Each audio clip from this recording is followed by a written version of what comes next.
As hunters, we scout for a good hunting spot, practice our shooting skills, and prepare our freezers for some high quality meat. We do all of this in high anticipation of the next deer season to put ourselves within shot distance of a whitetail. And every deer we pull the trigger on deserves our complete attention with regard to shot placement and follow-up. There are volumes written on shot placement, and QDMA's video is one of the best educational tools ever created. However, there are far fewer materials available on what to do after the shot. How long should you wait before pursuing the deer? How likely is it to go toward water or downhill?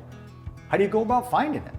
The answers to these and other questions vary depending on where you hit the deer, how soon rain is forecasted, and a few other variables. First, make sure you have a good flashlight and some flagging tape or clips to mark your trail. Ideally, you can get some friends and a blood tracking dog, where legal, to help. And when following a blood trail, go slowly. Scan the area ahead of you and listen closely for clues to help locate your deer.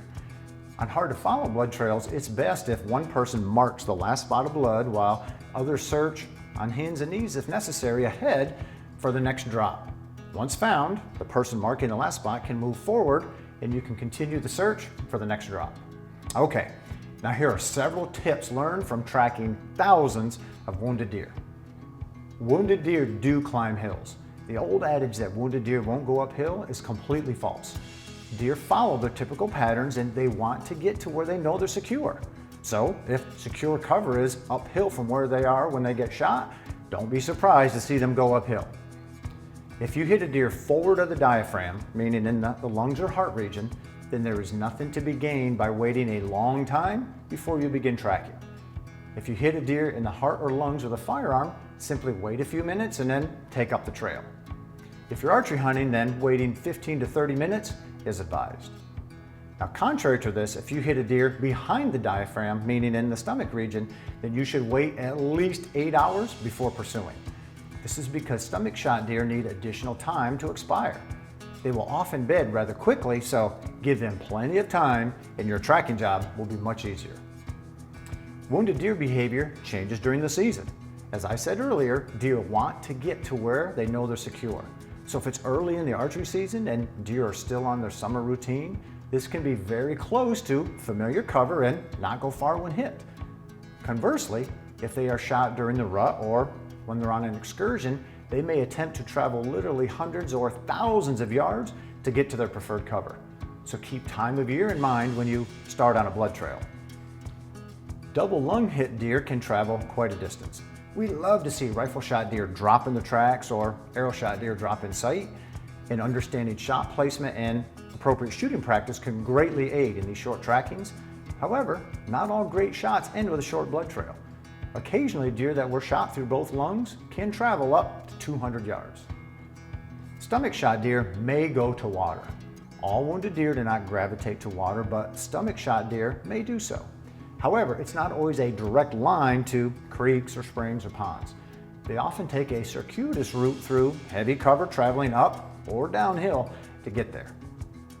High back shots are often unsuccessful. The vitals region of a deer does not extend up to the top of their backs. And many high back shots are not fatal, even high back shots from a firearm that may knock the deer to the ground. If the deer is hit in front of the diaphragm and it lives for more than a half hour and goes for more than half a mile, then you're unlikely to recover it. One lung hits are not always fatal. Deer are amazingly tough critters and can sometimes survive on a single lung. Bone fragments almost always mean the deer was hit in the leg. You should start tracking these deer immediately and look for a follow-up shot. As hunters, we should do everything possible to make a clean shot to ensure a quick kill and short recovery. In the real world though, things can go wrong, and when they do, we owe it to the animal to do everything in our power to obtain a follow-up shot and or recover the animal as quickly as possible. Okay, you found your deer.